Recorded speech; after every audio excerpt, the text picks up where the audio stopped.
Hi, this is how to do the lazy daisy.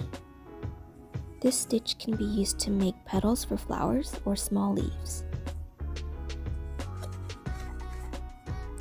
You're going to bring the thread up through the first hole, and then you're going to go back down the same hole, but hold on to the thread.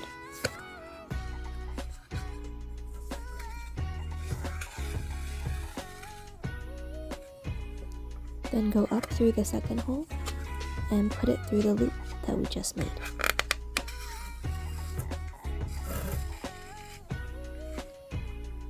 Then we're going to secure it by going through that second hole and pulling it back down. And make sure to adjust the petals as you go.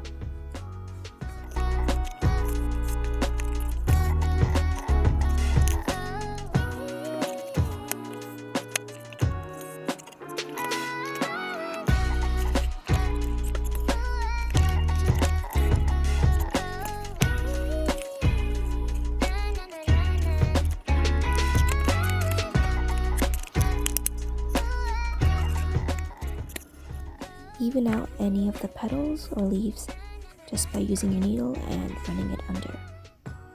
And there you have it, the lazy daisy.